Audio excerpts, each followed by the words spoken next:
My dear soul, it is I who speaks with you in this sacred moment of the night. I am Jesus, the same one who walked upon the troubled waters of Galilee, the same one who brought peace to afflicted hearts. And today I come to you through these gentle words that flow like a peaceful river toward your weary heart. I know that you have arrived here carrying the weight of the day on your shoulders, perhaps with thoughts that dance restlessly in your mind like leaves in the wind. I know every sigh that escapes your lips, every worry that dwells in your chest, every tear that rolled silently down your face when you thought no one was watching.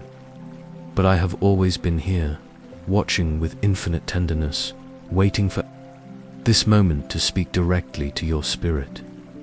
This night is different, my child. Tonight you will not sleep alone with your anxieties. Tonight I will be by your side, telling you stories that were born in the Father's heart, stories that carry the power to heal, to calm, to bring that peace which surpasses all human understanding.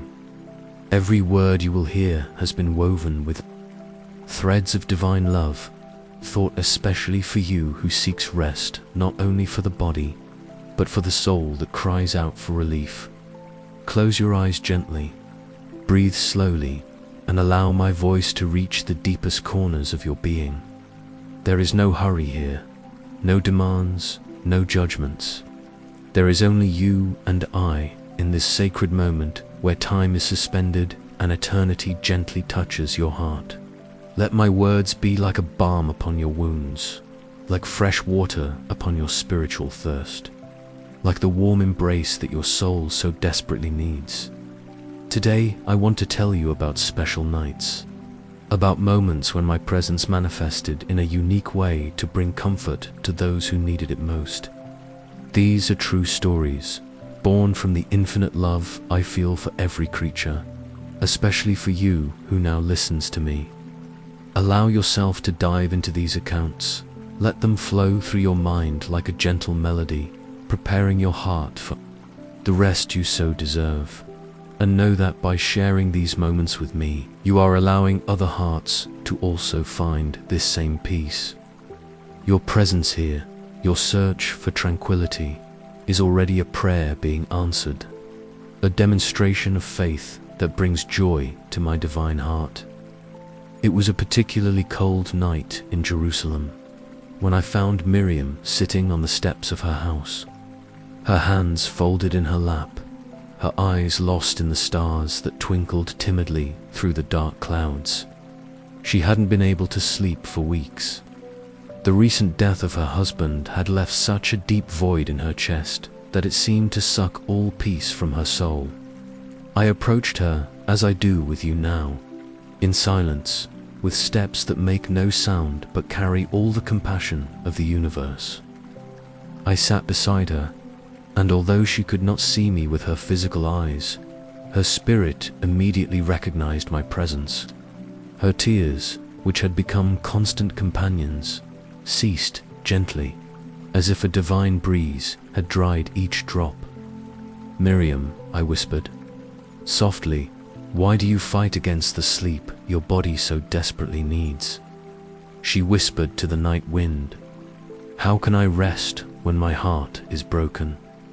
How can I close my eyes when all I see are memories that make me cry?" I extended my invisible hand over her afflicted heart and began to tell her about the garden I had, prepared especially for those who depart from this life. "Know, my daughter, that your beloved is not lost in darkness.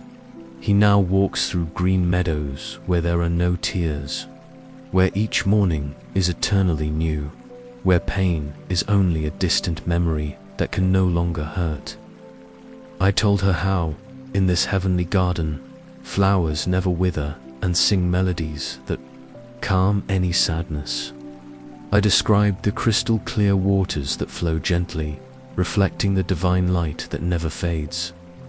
I spoke to her of the houses prepared with infinite care for each soul that arrives, where the love that once existed between two people continues to exist, purified and multiplied by eternity. Your husband asked me for something very special. I confessed to her, feeling her heart gradually calm. He asked me to take care of you, to be present in every lonely night, to cradle your sleep with the certainty that true love never dies, it only transforms. As I spoke, I could see the tension leaving her shoulders, her breathing becoming deeper and more serene. The worry lines on her face softened, and for the first time in weeks, her eyes began to close naturally. I continued my vigil beside her, whispering words of comfort that only the heart can hear. The sleep you so fear is not an abandonment of the one you love, I explained with infinite tenderness. It is a gift you give yourself, a moment of restoration that prepares your heart to continue honoring his memory through a life lived in fullness. That night, Miriam slept deeply for the first time since becoming a widow. In her dreams, she walked with me through the heavenly garden, where she found her husband smiling, free from all pain, radiating a peace she had never seen before. He held her hands and whispered, "Sleep in peace, my love. I am well, and you will be too."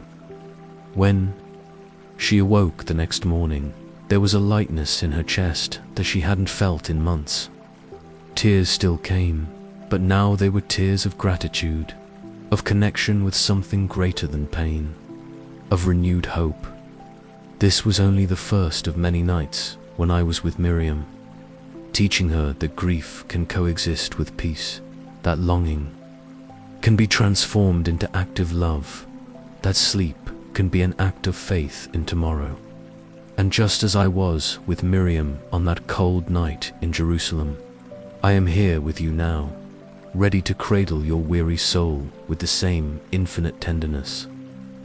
On the shores of the Sea of Galilee, where I spent so many special moments with my disciples, there was a fisherman named Andrew who could not find peace to sleep. Not the Andrew who followed me, but another man with the same name, whose heart was as troubled as the churning waters during a storm. Andrew spent his nights walking along the beach, his bare feet sinking into the sand still warm from the day, while the waves whispered ancient secrets that only the sea knows. His mind was full of worries about providing for his family, about nets that returned empty with increasing frequency, about the uncertain future that seemed to stretch before him like an endless ocean. It was on one of those nights with a full moon, when the silver light danced upon the tranquil waters, that I decided to walk to him. My feet touched the sand without leaving footprints, but my presence was immediately felt by his soul thirsting for peace. He stopped walking and looked toward the horizon, as if expecting to see something beyond the infinite waters. "Andrew," I called his name with the same voice that once calmed storms. "Why do you carry tomorrow's weight on today's shoulders?" He turned slowly, his eyes searching for a figure he could not see, but his soul recognizing a voice that echoed in the depths of his being. "I don't know if I'll be able to feed my family," he confessed to the night wind. "The waters seem empty, my heart is heavy, and sleep has fled from me like the fish have fled from my nets." I sat in the sand beside him and began to speak about the loaves and fishes, about that miraculous day when 5,000 people were fed with the simple offering of a boy. "Do you remember this story, Andrew? Do you remember how the impossible became possible when the heart opened to trust?" I took a handful of sand and let the grains slip through my fingers like stars falling from the sky. Each grain of this beach has a story to tell. Each wave that touches the shore brings with it the wisdom of ages past. The sea you see before you has already fed millions of families, has already been the stage for countless miracles, has already calmed the hearts of fishermen like you since the beginning of time. As I spoke, the waters of the sea began to glow. with a soft light, as if millions of diamonds had been scattered beneath its surface. Andrew watched in wonder, feeling a peace he hadn't experienced in months begin to spread through his chest like golden honey. "Tomorrow, when you cast your nets, don't cast only threads and weights," I instructed gently. "Cast also your faith, your trust in the providence that never fails, your certainty that he who cares for the birds of the sky will surely care for you and yours." I then told him about Peter, about how he walked on water when he kept his eyes fixed on me, about how he sank only when he allowed fear to take hold of his thoughts. Faith, my son, is like walking on water. It sustains us when we trust, but when we begin to doubt, we begin to sink. As the night progressed, I could see Andrew relaxing more and more. His shoulders released the tension they carried. His breathing became deeper and more rhythmic, like the waves that gently kissed the beach. I began to hum a heavenly melody, a lullaby that angels sing when they cradle God's children. "The sea is not empty, Andrew," I whispered as he finally lay down on the soft sand. "It is full of possibilities, full of provisions that await the right moment to manifest. And your heart is not empty either. It is full of my love, my presence, my promise that I will never abandon you."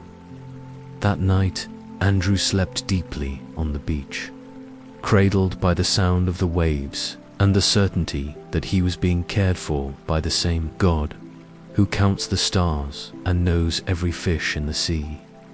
In his dreams, he saw his nets overflowing with silver fish, saw his family gathered around an abundant table, saw the smile of gratitude on the faces of those he loved.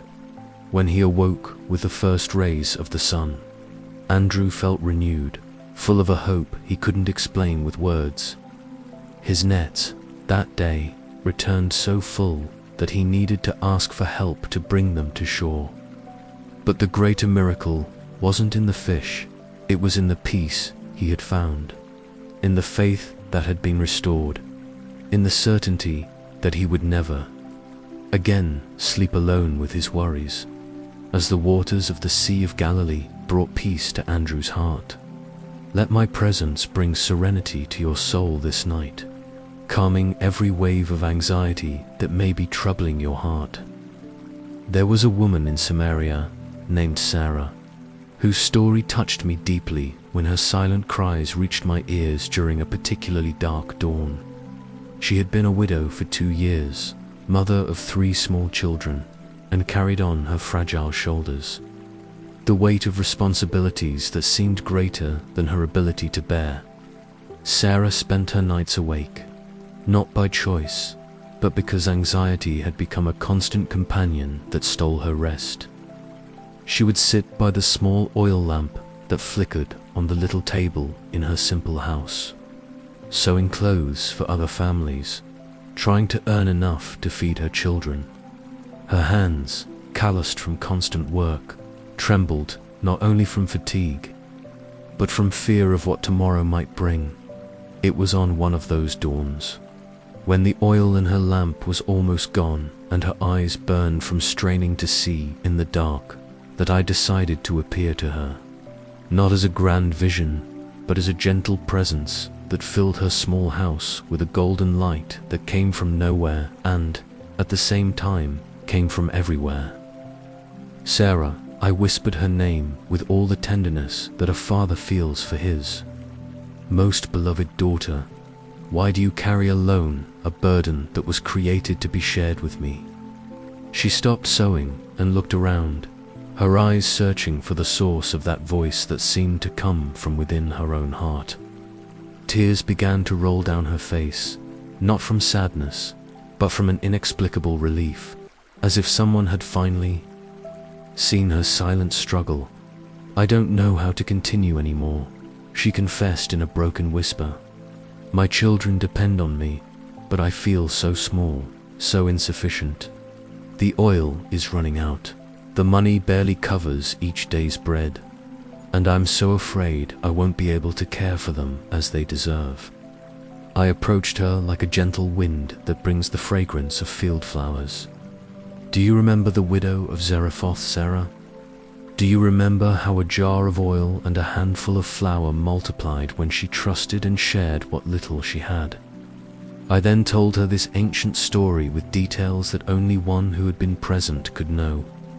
I spoke about how the prophet Elijah came to that desperate woman's door, about how she was preparing the last meal for herself and her son before they died of hunger, about how her simple and generous faith opened the floodgates of divine providence.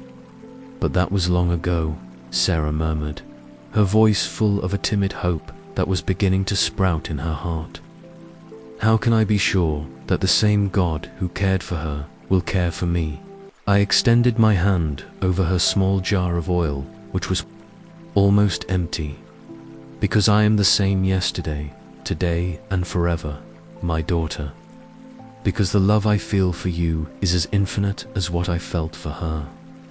Because every tear you shed worrying about your children was collected by me like precious pearls. At that moment, something miraculous began to happen. The oil in her lamp, which was almost finished, began to glow with renewed intensity. The flame, which flickered weakly, gained strength and stability. And in the small jar beside the table, Sarah could hear a soft sound, as if liquid was being poured drop by drop. This oil is not just to light your house, I explained as she watched in wonder. It is the oil of my presence, of my provision, of my promise that I will never allow you and your children to go without. Each drop represents a day I have prepared, especially for you, full of blessed surprises you cannot yet imagine. I then began to tell her about the plans I had prepared for her family. I spoke of a woman in town who was looking for someone with her sewing skills to work in her shop. I told her about a kind man who had noticed her dedication to her children and who would soon make a marriage proposal based not only on love, but on respect and admiration for the strong woman she had become. But for now, Sarah, I just want you to rest, I said with the same voice that once told storms to be still. I want you to trust enough to close your eyes and sleep, knowing that while you rest, I watch over your children. I prepare the way for tomorrow. I work on the details of your life with the same care with which a craftsman sculpts a work of art. As I spoke, Sarah felt a peace descending upon her like a soft, warm blanket. For the first time in months, her shoulders completely relaxed. The tension that had hardened her face dissolved, revealing the natural beauty that fatigue had hidden. I helped her rise from the chair where she had spent so many hours working and gently guided her to a simple bed. Sleep, my daughter, I whispered as I covered her with infinite tenderness. Sleep knowing that you are being cared for, that you are being provided for, that you are being loved with a love that not even death can interrupt. That night, Sarah slept so deeply that her children marveled to see her so serene in the morning. And when she awakened, she found not only her oil jar completely full, but also a work opportunity that someone had left at her door, exactly the opportunity I had spoken about.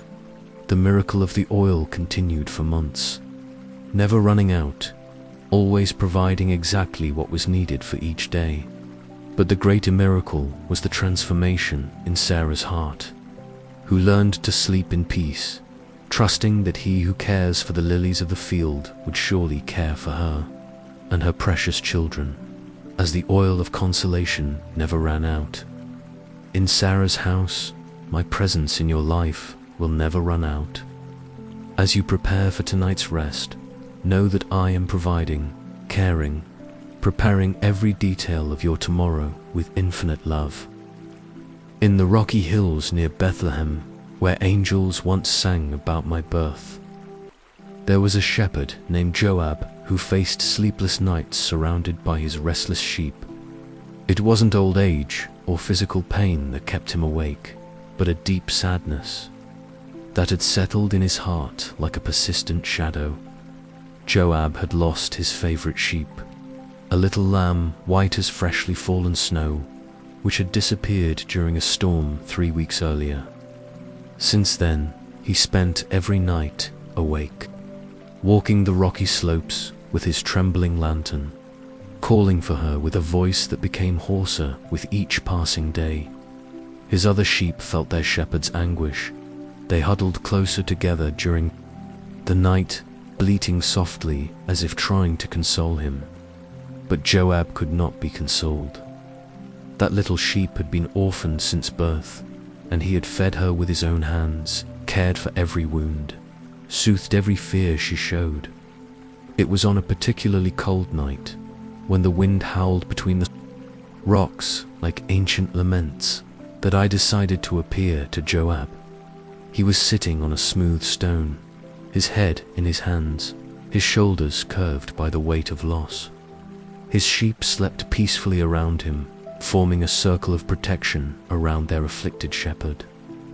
Joab, I called his name with the same voice that once called Lazarus from the tomb. Why do you weep for one sheep when you have night safe by your side? He slowly raised his head, his eyes searching in the darkness for the source of that voice, both familiar and completely new. Because she was special, he murmured with a voice broken by emotion.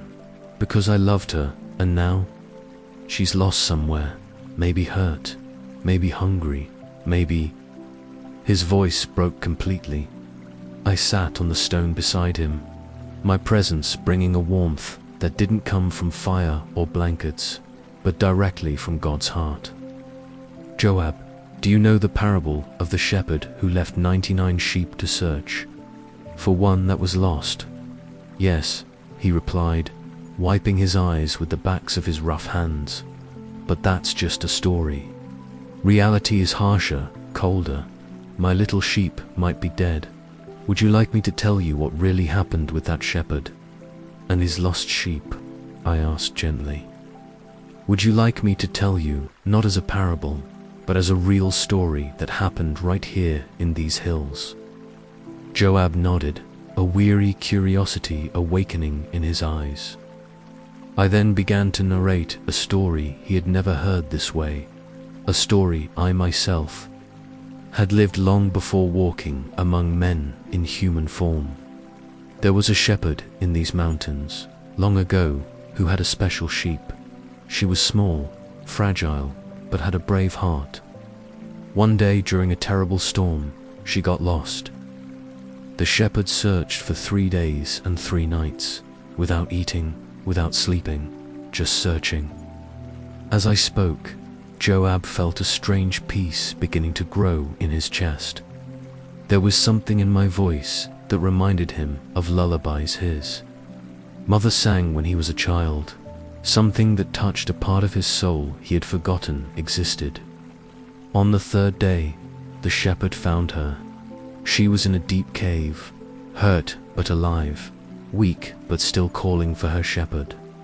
When he took her in his arms, she didn't need to struggle or be afraid. She immediately recognized the smell, the voice, the touch of the one who loved her. And then, Joab asked, his voice barely above a whisper. Then, he brought her home. But not just that, he threw a party. He called all the other shepherds in the region and said, "Rejoice with me, because I have found my sheep that was lost." And from that day on, that sheep never again strayed from her shepherd's side. At that moment, something extraordinary happened. From the midst of the night's darkness came a sound weak but unmistakable, the bleating of a sheep. Joab jumped up, his heart beating so hard it seemed to echo through the mountains. "Do you hear that?" he asked, his voice full of a hope he barely dared nurture. "I hear it," I replied calmly, "and you should go look for her too."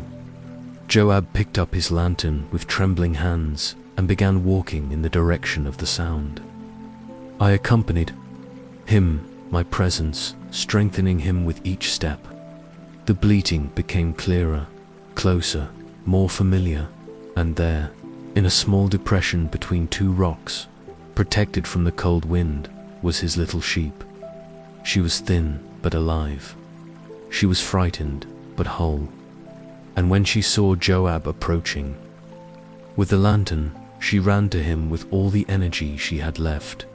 Joab took her in his arms and began to cry, not tears of sadness, but tears of pure joy, of indescribable relief, of overflowing gratitude. How did she survive alone for so long? He asked through his tears. She was never alone, I explained gently. I was with her every night, warming her when the cold was too intense, protecting her when predators approached, whispering in her ear that her shepherd would come for her. That night, back at the fold, Joab slept deeply for the first time in weeks. His little sheep was safe beside him, and his heart was at peace. In his dreams, he saw me clearly for the first time and understood that I was not only the one who had spoken with him, but the shepherd of shepherds, the one who never loses a single sheep from his flock. As Joab found his lost sheep on that blessed night, you too will find the peace you have been seeking. Rest now, knowing that the Good Shepherd is caring for you with the same loving care. In the city of Nain, where I once raised a widow's son from the dead, lived a woman named Rachel, whose heart was broken into so many pieces that she believed it could never be repaired. It wasn't death that had caused her pain, but something equally devastating: the betrayal of the one who had promised to love her forever. Rachel spent her nights walking through the empty hallways of her house, a house that had once been filled with laughter and plans for the future, but now echoed only with the sound of her lonely footsteps and deep sighs. Every object she looked at brought back a memory. Every corner held a piece of shattered dreams. She had stopped sleeping properly months ago. When she finally laid down, her mind would race like a wild horse, replaying every moment, every word, every sign she should have noticed. Anger and sadness alternated in her heart like violent tides, leaving no room for peace. It was on one of those torturous nights, when she was sitting on her front porch, looking at stars that seemed too distant to offer any comfort, that I decided to visit her. I approached her like a gentle breeze that carries the fragrance of flowers that bloom even in darkness. Rachel, I whispered her name with all the compassion I feel for every wounded heart. Why do you allow another person's wrong choice to determine the value of your own life? She turned around, searching with her eyes for a presence that her soul had already recognized.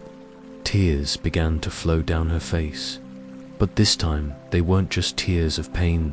There was something different about them, something that seemed to cleanse old wounds.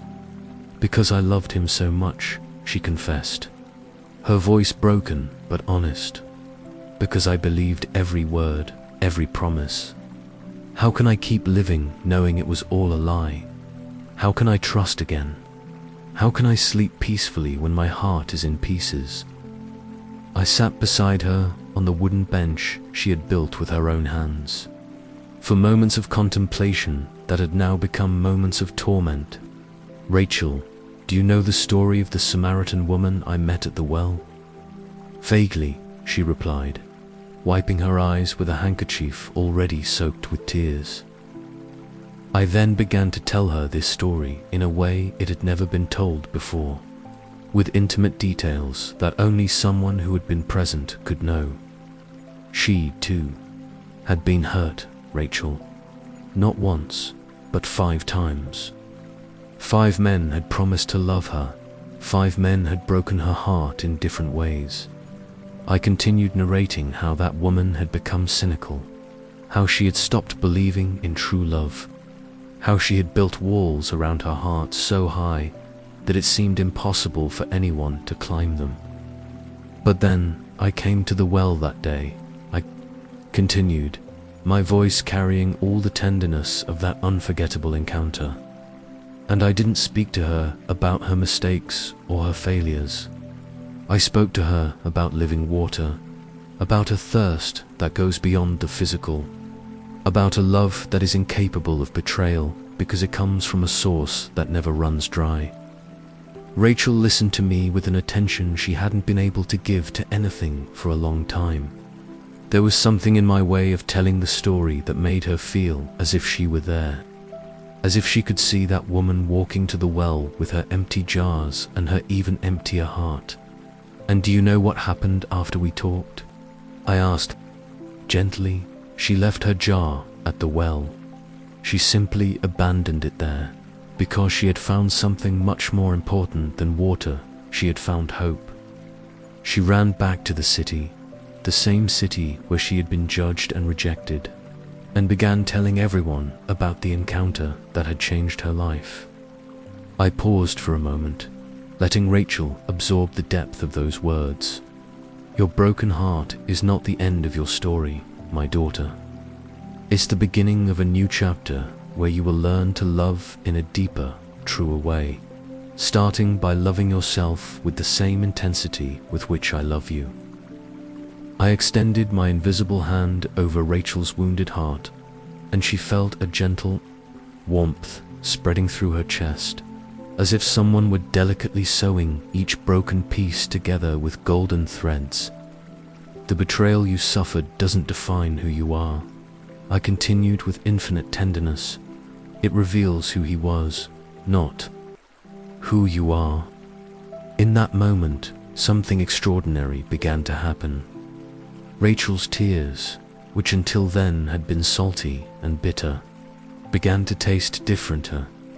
Taste of liberation, of relief, of something being cleansed and purified within her. But how can I sleep peacefully, knowing I wasted so many years? She asked, her voice now softer, less loaded with anger. Rachel, do you know the parable of the workers in the vineyard? Some began working in the morning, others at noon, others only in the late afternoon. But all received the same payment, because what matters is not when you begin, but the fact that you begin. I then told her about courageous women I had known, women who had been through similar pain and who found not only healing, but a form of love even deeper and truer than they had known before. I spoke about how scars, when properly healed, become stronger than the original skin. Your heart is not broken beyond repair, I assured her, as she felt a pleasant drowsiness beginning to take hold of her tired limbs. It is being rebuilt with nobler materials, with more solid foundations, with a capacity to love that you didn't even know you possessed. That night, for the first time in months, Rachel slept deeply. In her dreams, she saw herself walking through a garden where flowers grew that she had never seen before. Flowers that bloomed exactly in the places where the earth had been most wounded, most disturbed, most broken. When she woke the next morning, something fundamental had changed. The pain was still there, but now it was a clean pain, a pain that healed instead of destroyed. And for the first time since the betrayal, she was able to look in the mirror and smile at the strong and resilient woman who looked back at her. In the hills near Jerusalem, where olive trees whisper ancient stories to the night wind, lived two brothers who hadn't spoken to each other for 5 years. David and Solomon had been best friends in childhood, inseparable companions in youth. But an argument about family inheritance had created a chasm between them that seemed impossible to bridge. Both suffered from this separation in ways they wouldn't admit, even to themselves. David, the older one, spent nights tossing and turning in bed, thinking about the harsh words he had said that now weighed on his heart like stones.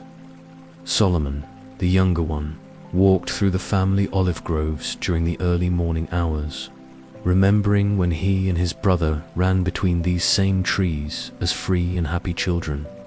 It was on one of those nights when both were awake in their nearby but distant homes that I decided to visit them simultaneously.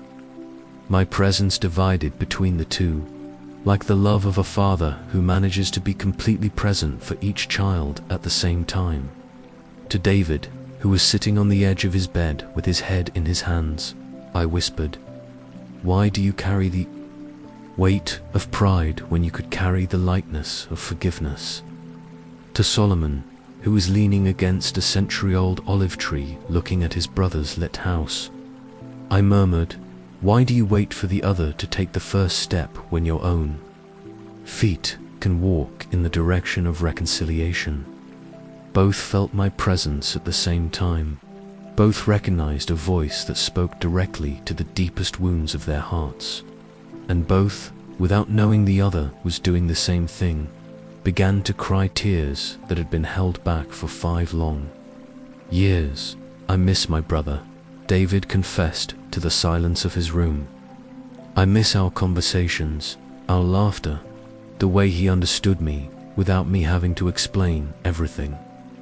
"I need my brother," Solomon admitted to the witnessing olive trees. "I need his advice, his wisdom, the security I felt knowing I always had someone on my side." To both, I began to tell the same story, the parable of the prodigal son, but told from a perspective they had never considered before. "You always thought about this story focusing on the son who left, but have you ever thought about the older brother? Have you ever thought about the pain he felt when his brother left, the joy mixed with resentment when he returned?"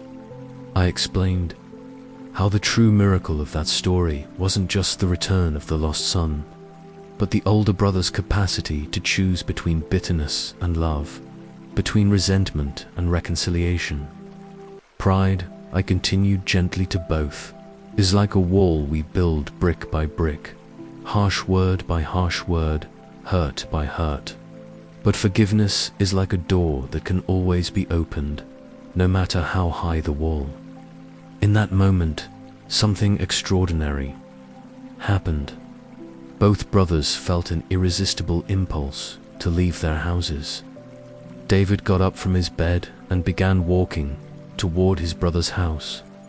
Solomon stepped away from the olive tree and began walking down the road that led to David's house. They met in the middle of the path, under the soft light of the full moon, both surprised, both with tears in their eyes, both carrying the same words in their hearts. "Forgive me," they said it at the same time, and then laughed through their tears, as they used to do when they were boys, and said the same thing simultaneously. The hug they shared that early morning lasted long minutes. A hug that healed 5 years of separation, 5 years of unnecessary pain, 5 years of sleepless nights. "How did this happen?" David asked, still holding his brother by the shoulders. "Someone reminded us of who we really are," Solomon replied, looking around as if expecting to see a third person he knew was there, even though he couldn't see them with his physical eyes. That night, the two brothers slept for the first time in years with their hearts completely at peace. David dreamed he was a child again, running through the olive groves with Solomon, both laughing until they were breathless. Solomon dreamed of a future where his own children would grow up knowing their uncle, where the family would be united not just by blood, but by love chosen each day. And I watched over both their sleep that blessed night, smiling to see how forgiveness had transformed bitter hearts into fountains of renewed joy. Joy. Just as David and Solomon found the courage for reconciliation on that moonlit night, may you too find the peace that comes from forgiveness. Whether forgiving others or forgiving yourself as you surrender to the rest your soul so desperately needs. And so, my dear soul, we come to the end of this nighttime journey through Stories that were born from the heart of God, especially for you. Each account I shared, each heart I visited, each life I touched, was a way of showing that you are never alone in your struggles, in your pain, in your sleepless nights. I am the same Jesus who calmed Miriam in her widowhood, who brought provision to Andrew in his anxiety, who multiplied Sarah's oil in her need, who reunited Joab with his lost sheep, who healed Rachel's broken heart, and who reconciled the brothers David and Solomon. And tonight I have chosen to be here with you, speaking directly to your heart through these words that carry all my love. Now, as you prepare to surrender to the sleep that your body and soul so deserve, I want you to know that you are not lying down alone. I am here, watching over your rest like a shepherd watches over his most precious sheep. Every breath you take will be accompanied by my presence. Every dream will be guarded by my hands. Every awakening will be illuminated by my peace. Close your eyes now, not with fear of what the night might bring, but with the certainty of one who knows they are being cared for by the purest love that exists. Let your head find the pillow like one who finds a loving father's lap. Allow your muscles to relax one by one, surrendering to the trust that I take care of everything while you rest. And when sleep comes, may it come as a blessing, bringing healing to every wound, peace to every anxiety, hope to every despair. Sleep, knowing that you are being loved unconditionally, cared for infinitely, and guarded eternally. Good night, my beloved creation. Rest in peace. May the peace that surpasses all understanding guard your heart and mind as you rest in the arms of eternal love